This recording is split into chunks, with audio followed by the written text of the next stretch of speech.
फरहत वाणी में आप सभी को मेरा प्यार भरा नमस्कार। आपको सुनाते हैं तनाव की कहानी। जी हाँ, एक दिन तनाव जो है वो अपनी सैर पर निकला और उसने सोचा आज तो मैं शिकार बनाकर रहूँगा। तो वो आगे बढ़ चला और उसने पहले घर का रुख किया। जी हाँ, उसने सोचा कि आज कई सारे घरों को शिकार बनाना है।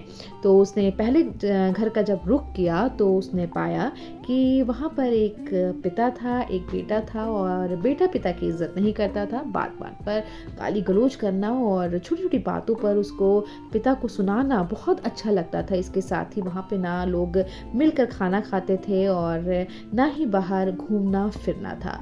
तो काफ़ी देर तक तनाव वहाँ पर रुका और सोचा कि चलो आगे बढ़कर देखते हैं कि अगर कुछ आगे समझ में नहीं आया तो मैं इसी घर को शिकार बना लूँगा। तो वो आगे बढ़ा और उसे एक और घर दिखा। उस घर में पत्नी पति रहते थे, लेकिन पति पत्नी की बिल्कुल इज्जत नहीं करता था। बात बात पर उसे सुनाना उसे अच्छा लगता था। इसके अलावा जो है वो पत्नी से ही मांग करता था कि वो जाकर अपने घर से पैसा लेकर आए और उसको दे। और इसके अलावा उसका एक बेटा भी था और बेटा भी उसकी बिल्कुल इज्जत नहीं करता था। सिर्फ अपने दोस्तों के साथ घूमना फिरना उस बेटे को अच्छा लगता था।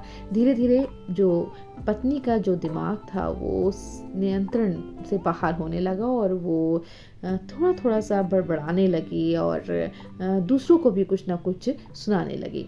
तो तनाव काफ़ी देर तक वहाँ रुका और उसने सोचा कि यार यहाँ पे तो पत्नी भी ठीक नहीं है, पति भी ठीक नहीं है, बेटा भी ठीक नहीं है, ये घर जो है मुझे अच्छा लग रहा है। चलो एक काम करते हैं, हम एक और घर देख कर आते हैं और अगर वहाँ पर मुझे कुछ समझ में नहीं आया तो मैं इस घर को शिकार बना लूँगा। तो आज तो मेरे दो शिकार पक्के हैं। तो अब तनाव आगे बढ़ा और उसने देखा एक घर और जहाँ पर पत्नी जो है वो पति की इज्जत नहीं करती थी। पति जो है वो ऑफिस से आता था, लेकिन पत्नी बात बात पर उससे झगड़ा करती थी। एक तो ऑफिस में उसको बॉस से कोई सपोर्ट नहीं था, बॉस की खड़ी खड़ी सुनना, ज़्यादा से ज़्यादा काम, वर्कलोड बहुत ज़्यादा था उसके पास और घर में आकर भी उसको सुकून नहीं मिलता था।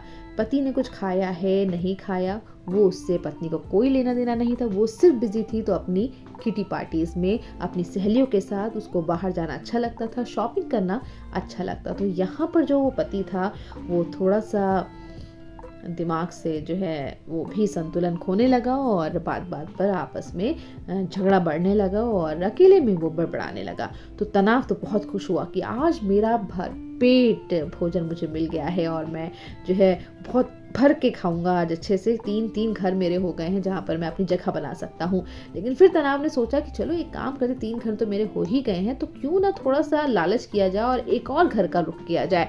तो फिर उसके बाद तनाव आगे बढ़ा और उसने एक और घर देखा और उस घर में तनाव अंदर घुस गया। लेकिन जैसे ही वो अंदर घुसा जोर जोर से हंसने की आवाज़ें आ रही थी। तो उसने थोड़ा सा और अपना कदम बढ़ाया। उसने सोचा आखिर ये हंस कौन रहा था। तो वहाँ पर एक बेटा, एक बेटी, माँ बाप, दामाद बहुत ही हंसी खुशी जो है खाना खा रहे थे और पुरानी पुरानी बातों को याद करके वो हंस रहे थे। इसके अलावा वो घर घर दिख रहा था जहाँ पर एक साथ खाना खाया जा रहा था। पिता पिता था, माँ माँ थी, बच्चे बच्चे थे। यानी कि बच्चे माँ बाप की बहुत इज्जत से जो है वो उनसे बात कर रहे थे और बहुत ही प्यार विनम्र से जो है वो उनको ट्रीट कर रहे थे। तो ये देखकर तनाव जो है बहुत ही गुस्सा आ गया और उसे डर लगने लगा कि अरे ये क्या, यहाँ पे तो सब लोग एक साथ मिलकर बैठे हुए हैं, हंसी मजाक कर रहे हैं, यहाँ पे किसी को बीमारी नहीं है, ना शुगर है, ना बीपी है, ना और कोई बीमारी से कोई मुब्तला है। ये तो घर इतनी रौनक से भरा हुआ है, इसमें तो यहाँ पे ताजगी भरी हुई है, यहाँ पर लोग खाना खा रहे हैं। तो वो जो है वो बहुत बुरी तरीके से डर गया और वहां से भाग निकला। तो उसने सोचा कि भैया इस घर में तो मैं जगह बिल्कुल नहीं बना पाऊंगा। तो उसने सोचा कि बाकी के जो 3 घर थे मैं उसमें अपनी जगह जरूर बनाऊंगा। और फिर क्या हुआ, तनाव उस घरों में घुस गया और उस घर में उसके बाद एक जन्म हुआ बीमारी का। उस बीमारी का नाम था सिजोफ्रेनिया। तो अब तो आपको समझ आ गया होगा इस कहानी के पीछे मेरा क्या राज है। जी हाँ, मैं आपको बताना चाहती हूँ कि आखिर क्या है सिजोफ्रेनिया बीमारी। आइए जानते हैं। सिजोफ्रेनिया में काल्पनिक और वास्तविक बातों के बीच मनुष्य अंतर नहीं कर पाता। व्यक्ति को हमेशा लगता है कि सभी लोग उसके खिलाफ हैं। संयोग के अनुभव को अपनी घटना से लेता है। मरीज को लगता है कि उसके साथी का किसी और के साथ संबंध है। मरीज को ये भी लगता है कि हमेशा उसके आसपास कोई आवाज़ सुनाई दे रही है जो वास्तविकता में नहीं होता। मेट्रो शहरों में बढ़ रही तनाव भरी जिंदगी, बदलती जीवन शैली और अन्य कारणों से दिमाग पर बोझ पड़ रहा है। इससे पीड़ित लोगों में तेजी से मनोविकार की समस्याएं देखने को मिल रही हैं। ये लोग काल्पनिक और वास्तविक बातों के बीच कभी भी अंतर नहीं कर पाते। इस बीमारी में अकेले में बड़बड़ाने की आदत मरीज की आम हो जाती है, इसीलिए इसमें घबराने की जरूरत नहीं है। इसके लक्षण अगर दिखाई देते हैं तो तुरंत डॉक्टर से संपर्क करना चाहिए और उपचार शुरू कर देना चाहिए। सिजोफ्रेनिया के उपचार में दवाइयाँ कारगर हैं, लेकिन मरीज को 1-2 साल तक नियमित तौर पर दवाइयाँ लेनी होती हैं। तो अगर आप इन मरीजों को इस बीमारी से बचाना चाहते हैं तो उन्हें तनाव मुक्त रखें और जितना हो सके उन्हें खुशी दें।